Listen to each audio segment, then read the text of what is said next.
Akkam jirtu maatiiwwan chaanaalii keenyaa har'a namoota dhukkuba dhiibbaa dhiigaatiin rakkataniif viidiyoo hedduu barbaachisaa ta'e isinii qabannee dhiyaanneerra.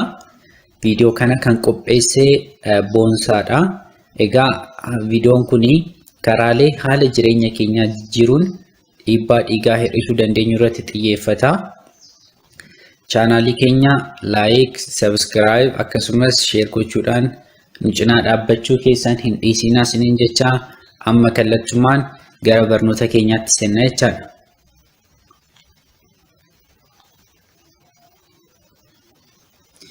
Meeqa dhiibbaa dhiigaa yookaan immoo blood pressure akkamiin ibsinaa jedhamee haa ilaallu.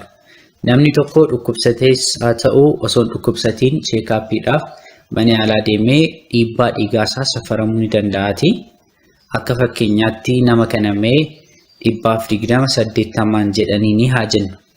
120 gaafa jennu 120 safara dhiibbaa dhiigaa isa irraa yookaan immoo systolic blood pressure bakka bu'a.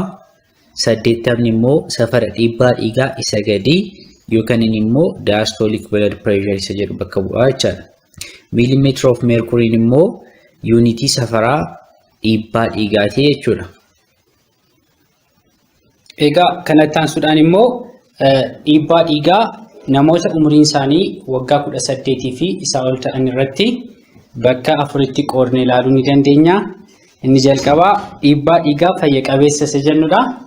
Yookaan immoo normal blood pressure kan jennu kunis safarri dhiibbaa dhiigaa inni olii 120 gadi, safarri dhiibbaa dhiigaa inni gadi immoo 80 gadi gaafa ta'udha jechaadha. Inni lammaffaa immoo dhiibbaa dhiigaa olaanaadhaan dura yookaan immoo pre-hypertension kan jennudha jechaadha. Kunis safarri dhiibbaa dhiigaa inni olii 120 hanga 139 yogguu ta'uu fi safarri dhiibbaa dhiigaa inni gadi immoo 80 hanga 89 yoggaa ta'u jechaadha. Inni sadaffaan immoo dhiibbaa dhiigaa sadarkaa tokkoffaa yookaan immoo stage 1 hypertension kan jennudha jechaadha. Kun immoo dhiibbaa dhiigaa yookaan immoo safarri dhiibbaa dhiigaa inni olii 140 hanga 159 akkasumas safarri dhiibbaa dhiigaa inni gadi 90 hanga 99 yogguu ta'u jechaadha. Dhumarratti dhiibbaa dhiigaa sadarkaa lammaffaa yookaan immoo stage 2 hypertension kan jennudha jechaadha. Kunis dhiibbaa dhiigaa yookaan immoo safarri dhiibbaa dhiigaa inni olii 160 fi isaa ol gaafa ta'u akkasumas safarri dhiibbaa dhiigaa inni gadi 100 fi isaa ol gaafa ta'udha jechaadha.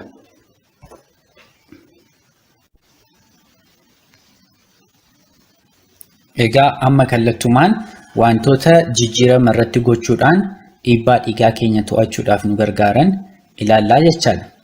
Egaa akkuma iskiriinii irraa ilaalaa jirtanitti inni tokkoffaa ulfaatina qaamaa hir'isuudha. Ulfaatina qaama ofii hir'isuun dhiibbaa dhiigaa ni hir'isa.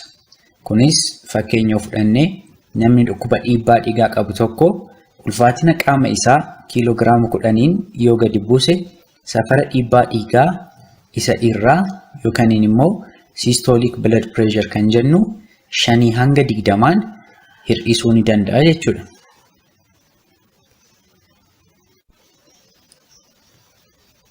Inni lammaffaa immoo dhugaatii alkoolii hir'isuudha.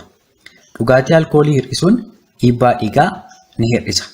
Kunis dhiirri dhukkuba dhiibbaa dhiigaatiin dhukkubsate tokko yoo fayyadama alkoolii isaa kan guyyaa tokko itaanoolii miiliiliitira 30 hin caalsisnee fi shamarreen dhukkuba dhiibbaa dhiigaatiin dhukkubsatte tokko yoo fayyadama alkoolii ishee kan guyyaa tokko itaanoolii miiliiliitira 15 hin caalsisne akkasumas ulfaatina giddugaleessaa yoo qabaatan safara dhiibbaa dhiigaa isaanii isa irraa yookaan immoo systolic blood pressure kan jennu 2 hanga 4 gadi buusuu ni danda'u jechaadha.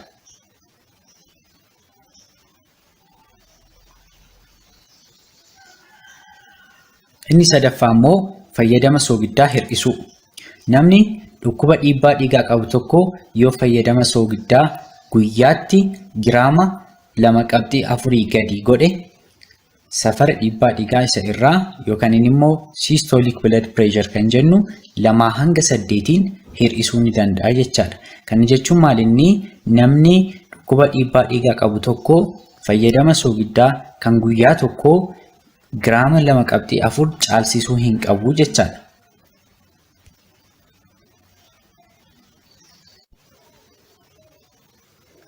Inni arfaffaa immoo soorata kuufama pootaasheemii olaanaa qaban.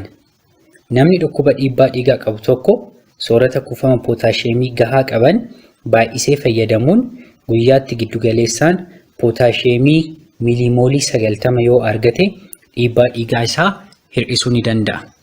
Akkuma iskiriinii gubbaatti argaa jirtanitti sooratoonni kanneen akka dinnichaa, muuzii, avokaadoo akkasumas qurxummii fi baaqelli kuufama pootaasheemii olaanaa qabu.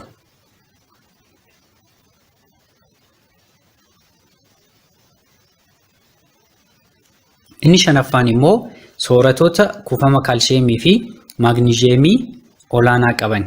Sooratoonni kuufama kaalsheemii fi maagniziyeemii akka gaariitti qaban dhiibbaa dhiigaa keenya to'achuuf nu gargaaru.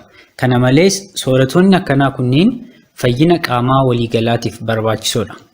Egaa akkuma iskiriinii gubbaarraa argaa jirtanitti sooratoonni kuufama kaalsheemii olaanaa qaban kanneen akka qurxummii, hanqaaquu, aannan, raafuu fa'i. Kana malees sooratoonni kuufama maagniziyeemii olaanaa qaban kanneen akka muuzii, avokaadoo, raafuus ni dabalata jechaadha.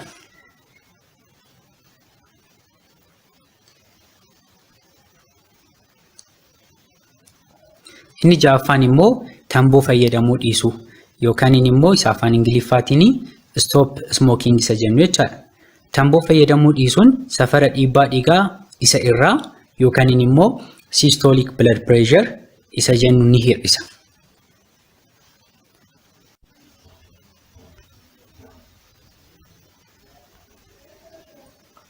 Inni torbaffaa immoo sooratoota kuufama coomaa fi koolesteroolii olaanaa qaban hir'isu. Sooratoota kuufama coomaa fi koolesteroolii baay'inaan qaban fayyadamuu dhiisuun dhiibbaa dhiigaa keenya gadi buusuu ni dandeenya.